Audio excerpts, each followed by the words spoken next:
ছাদ বাগানে অবশ্যই আমরা সুন্দর করে বেদানা করতে পারি বন্ধুরা। ছোট টবে দেখো এখানে একটা 12 ইঞ্চি টব রয়েছে আর প্রচুর পরিমাণের মধ্যে বেদানা ধরেছে। তো কি করে আমি এই গাছে পরিচর্যা করি, প্রচুর ফল পাই, সেই ভিডিওটাই তোমাদের সাথে আজকে আমি দেব। তোমরা কিন্তু স্কিপ করো না বন্ধুরা, সুন্দর করে ভিডিওটা দেখুন।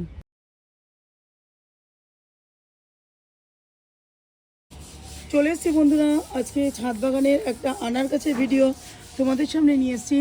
খুব সুন্দর করে আমরা ছাদ বাগানে আনার করতে পারি। দেখো আনার বা বেদানা যে যাই বলো, এখানে একটা আমার 12 ইঞ্চি টব রয়েছে আর খুব ভালো করে দেখো প্রত্যেকটা ডালের মধ্যে তোমরা লক্ষ্য করলে দেখতে পারবে কত কত আনার এখানে ধরেছে। নতুন নতুন করে সুন্দর করে ফুলও আসছে, দেখো ডাল ভর্তি ভর্তি ফুল আসছে, নতুন করে ডালে কুশি ছাড়ছে। তো খুব ভালো করে আমরা ছাদ বাগানে এইরকম আনার করতে কি কি পরিচর্যা বন্ধুরা এই সময় নিতে পারি, সেটাই তোমাদের সাথে আজকে আমি শেয়ার করব। ছাদ বাগানে বন্ধুরা আমরা সহজেই এইভাবে বেদানা করতে পারি। তার জন্য কি লাগবে, তার জন্য আমাদের প্রচুর সারাদিনের এখানে যে রোদ্দুরটা পড়ে, সেই কড়া রোদ্দুরটা কিন্তু অবশ্যই বেদানা গাছে দিতে হবে। প্রচুর পরিমাণে এখানে রোদ্দুর দরকার, প্রায় 5-6 ঘন্টা রোদ তো অবশ্যই দিতে হবে। তাহলেই কিন্তু ছাদ বাগানে সুন্দর করে প্রচুর পরিমাণে আমরা আনার অবশ্যই ধরাতে পারবো। আর যে দ্বিতীয় কাজটা বন্ধুরা, যেখানে শুকনো ডালপালা তোমরা দেখতে পারবে, দেখো এখানে একটা ডাল এই যে শুকিয়ে রয়েছে, অবশ্যই কিন্তু আমি এখান দিয়ে এইভাবে কাট করে দেবো। আর যে কাঁচি নেবে সেটাকে অবশ্যই কাঁচিটাকে তোমরা স্টেরিলাইজ করে নেবে, না হলে কিন্তু এটার মধ্যে ফাঙ্গাস লাগার সম্ভাবনা বেড়ে যাবে। প্রথমে যে কাজটা করতে হবে বন্ধুরা, যে ডালগুলো দেখবে একেবারে লম্বা হয়ে উঠে গেছে, সেই ডালে কিন্তু আনার হতে কিন্তু অনেক দেরি হয়। সেই জন্য কী করবে, যে ডালগুলো দেখবে টবের থেকে একটু একটু ঝুলে রয়েছে, সেগুলোকে একটু একটু করে কাট করে দেবে। কিছুদিন আগে বন্ধুরা আমি এখানে প্রুন করে দিয়েছিলাম, তাতে দেখো সুন্দর করে কচি কচি শাখা পোশাকা সব নতুন করে চলে আসছে। তো এই কাজটা অবশ্যই আমাদের দেখে দেখেই করতে হবে। যখনই দেখবে লম্বা ডালপালা বেরিয়েছে, তো একটু একটু করে কাঁচি দিয়ে অবশ্যই ডালগুলোকে তোমরা কেটে দেবে। তাদের সাথে শেয়ার করে নিচ্ছি বন্ধুরা, এটা একটা 12 ইঞ্চি টব, একেবারেই ছোট একটা টব, এক বছরের গাছ এটা বন্ধুরা। তাতেই দেখো প্রচুর পরিমাণে ফল দিচ্ছে। তো কি প্রয়োজনীয় তথ্য এখানে তোমাদের সাথে আমি দিচ্ছি, অবশ্যই তোমরা কিন্তু এইভাবে রুটিন মেনে চললে সুন্দর করে এইভাবে অনেক অনেক বেদানা গাছ থেকে নিতে পারবে। একেবারেই একটা ছোট টব বন্ধুরা। আর এখানে যে কাজটা করতে হবে, দেখো যেহেতু এটা ডালগুলো একেবারেই নরম, আমি একটা এখানে লাঠি দিয়ে সুন্দর করে বেঁধে দিয়েছি। আর এবছর আমি পটটাকে চেঞ্জ করব না, যাতে প্রচুর পরিমাণে এখানে আমার ফল রয়েছে। তো ফেব্রুয়ারি মাসে যদি আমার ফলগুলো আমার রেডি হয়ে যায়, তারপরে আমি পটটাকে চেঞ্জ করব। চেঞ্জ করে আবারও আমি শক্ত লাঠি দিয়ে বেঁধে দেবো। আর যেই আনার গাছে যে কাজটা তোমাদের করতে হবে, এই নিচে থেকে কিন্তু কখনোই ডালপালা লাগবে না, প্রায় 2 হাতের মতো ছেড়ে দিয়ে তোমরা ডালপালাগুলো রাখার চেষ্টা করবে। আনার গাছে যদি তোমরা ওপর দিকে ঝোপালো করো সুন্দর করে, তাহলে কিন্তু প্রচুর পরিমাণে এর মধ্যে আনার আসবে। যে কাজটা করতে হবে বন্ধুরা, এই আনার গাছে কিন্তু সপ্তাহে একদিন করে ফাঙ্গিসাইড দিতে হবে। একদিন ফাঙ্গিসাইড দিলে পরের সপ্তাহে পোকার ওষুধ দিলে অবশ্যই দিতে হবে। এই যে গাছে দেখতে পাচ্ছ কচি কচি এই যে রুটগুলো বেরোচ্ছে সুন্দর করে, সেগুলো কিন্তু একেবারে জ্বালিয়ে পুড়িয়ে দেবে ফাঙ্গিসাইড ব্যবহার না করলে।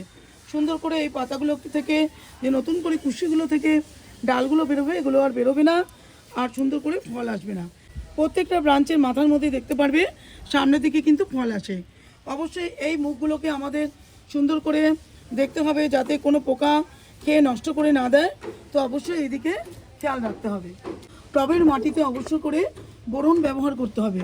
বোরন যদি না দিই বন্ধুরা, তাহলে কিন্তু আনার গাছে দেখা যায় যে ফলটা ফেটে যায়, ফলটা কিন্তু সুন্দর করে হয় না। এই যে দেখতে পাচ্ছ প্রত্যেকটা ফল বন্ধুরা খুব সুন্দর করে হয়েছে, এই যে একটা ফলও কিন্তু এখানে ফেটে যায়নি। তো অবশ্যই এটা ব্যবহার করবে তোমরা, খুব সুন্দর করে তোমরা ছাদ বাগানে আনার অবশ্যই ধরাতে পারবে। তো আজকে তোমাদের সাথে আমি শেয়ার করে নেব যে মাটিতে আমি কি কি খাবার ইউজ করি, সেটাই তোমাদের সাথে আজকে আমি শেয়ার করে নেব। তার জন্য কি করব দেখো বন্ধুরা, এই যে টবের মাটিটা তোমাদের দেখাচ্ছি, এখানে কিন্তু প্রচুর পরিমাণে জল নেই। যে কোনো গাছে যদি তোমরা টবের মাটিতে বেশি জল দিয়ে ফেলো, তাহলে কিন্তু গাছে শিকড় নষ্ট হয়ে পচে যাবে। তো এই দিকটা কিন্তু আমাদের অবশ্যই খেয়াল রাখতে হবে। তো যখন আমি আজকে খাবার দেব, তো দেখো এইভাবে আমি টবের মাটিটাকে আস্তে আস্তে করে এদিকে তুলে দেব। এর চারপাশে আমি খাবারটা দেব, সুন্দর করে 4 ধার থেকে মাটিটাকে একটু বন্ধুরা আমি তুলে দেব। বন্ধুরা বেশি নাইট্রোজেন সার তোমরা এর মধ্যে দিয়ে দেবে না যেরকম ভার্মি কম্পোস্ট বা গোবর সার, সেটা অল্প পরিমাণে 15 দিন অন্তর বা 1 মাস পর পর দেবে। আর যে খাবারটা আজকে তোমাদের সাথে শেয়ার করে নিচ্ছি বন্ধুরা, এটা একটা মিক্স জৈব সার, যেটার মধ্যে হাড়গুঁড়ো, শিংকুচি সমস্ত জিনিস দিয়ে এই সারটাকে আমি বাড়িতেই বানিয়ে নিই। তো এই সারটা এর মধ্যে দেবো, খুব কার্যকরী এই মিক্স সারটা। তার সাথে আমি নিয়ে নিয়েছি কিছুটা পরিমাণ এই যে বন্ধুরা মোবোমিন। সব গাছের জন্য মাইক্রোনিউট্রিয়েন্টের প্রচুর দরকার হয়, যেটা মিক্স সারের মধ্যে থাকে না। তো এই মোবোমিন আমি অল্প পরিমাণে এই মাটির সাথে মিশিয়ে দেব। আর এখানে নিয়েছি অল্প পরিমাণে বোরন সার। এই সারটা কিন্তু দিতে হবে, না হলে ফল ফেটে যাবে বা ফলের বিকৃতি হয়ে যায়, ফলের রঙও নষ্ট হয়ে যায়। আর এখানে নিয়েছি একটু লাল পটাশ, এটাও আমি টবের মাটিতে একদম অল্প পরিমাণে দেব। তো এই সারটা খুব সুন্দর করে বন্ধুরা আমি দেখো একসাথে মিশিয়ে নেব। প্রায় 1 মাস আগে আমি সার দিয়েছিলাম বন্ধুরা। তো আজকে দেখো এইভাবে আমি, যেহেতু আমার খুব একটা বড় টব না, সেই অনুযায়ী আমি এর মধ্যে 15 দিন অন্তর 20 দিন অন্তর একবার করে সার প্রয়োগ করি। এখন যেহেতু ফলগুলো আমার রয়েছে বন্ধুরা, ফলগুলোকে আমাকে বড় করতে হবে। তো আর প্রচুর পরিমাণে ফুলও আসছে নতুন নতুন, সেই জন্য কিন্তু অবশ্যই এই গাছে প্রচুর সারের দরকার। তো 20 দিন আগে একটা সার দেওয়ার পরে আমি দেখো এইভাবে চারদিক দিয়ে আরেক সারটাকে দিয়ে দেবো, চারিদিক দিয়ে সুন্দর করে দিয়ে দেবো।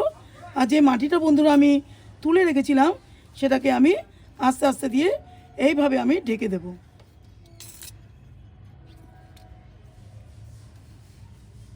এইভাবে যদি তোমরা সার প্রয়োগ করো বন্ধুরা, অবশ্যই তোমরা বেদানা গাছে সুন্দর করে কিন্তু বেদানা ফলাতে পারবে। এই যে জিনিসটা তোমাদের দেখাচ্ছি বন্ধুরা, এটা NPK 0050, ফুল আনার জন্য কিন্তু খুব সুন্দর। এটা ওয়াটার সলিউবেল একটা ফার্টিলাইজার। এটা মাসে তোমরা একবার ইউজ করতে পারো। যদি তোমাদের কাছে একেবারেই ফুল ফল একেবারেই আসছে না, তাহলে কিন্তু তোমরা এই যে আমি এখানে বন্ধুরা 1 লিটার জল নিয়ে নিয়েছি, আর এই 2 গ্রামের মতো আমি এটাকে দিয়ে দেবো। দেখো এরকম সাদা একেবারে যেরকম নুন থাকে, সেই নুনের মতো এই যে বন্ধুরা এরকম 2 গ্রামের মতো নিয়ে পুরো গাছে আমি সুন্দর করে এটাকে স্প্রে করে দেব। খুব সুন্দর করে এটাকে ঝাঁকিয়ে নেব বন্ধুরা আমি। দেখো এটা 1 সেকেন্ডের মধ্যে এটা গুলে যাবে। দেখো একেবারেই মনে হচ্ছে প্লেন জল। খুব ভালো করে ঝাঁকিয়ে নিয়েছি। এবার প্রত্যেকটা পাতার আগার মধ্যে সুন্দর করে এই 0050টা প্রয়োগ করে দেবো। এটা মাসে করলে দেখতে পারবে তোমরা নিজেরাই ব্যবহার করে, প্রচুর পরিমাণে এর মধ্যে ফলে ভর্তি হয়ে যাবে, নতুন নতুন করে কুড়ি আসবে, আর ফল সুন্দর করে এটা সেট হয়ে যাবে। তো যদি তোমাদের কাছে ফুল বা ফল আসছে না, অবশ্যই 0050 এই সারটাকে তোমরা অবশ্যই গাছে স্প্রে করতে পারো। পাতাতে স্প্রে করে দেবে খুব ভালো করে। গাছের গোড়াতে যেটা বেঁচে থাকবে বন্ধুরা, সেটা গাছের গোড়াতে অবশ্যই দিয়ে দেবে। এই ছিল বন্ধুরা তোমাদের সাথে আজকে আমার আনার গাছের ভিডিও শেয়ার করা। তোমাদের যদি ভিডিওটা ভালো লাগে, সুন্দর করে যদি তোমরা ফল চাইছো, তাহলে পুরো ভিডিওটা দেখো বন্ধুরা। আর এতক্ষণ ধরে ভিডিওটা দেখার জন্য তোমাদেরকে অসংখ্য অসংখ্য ধন্যবাদ। আবারও চলে আসবো আরেকটা নতুন ভিডিও নিয়ে। ততক্ষণের জন্য রাখবো বন্ধুরা, টাটা। সকলে খুব খুব ভালো থেকো। আবারও চলে আসবো তোমাদের সামনে।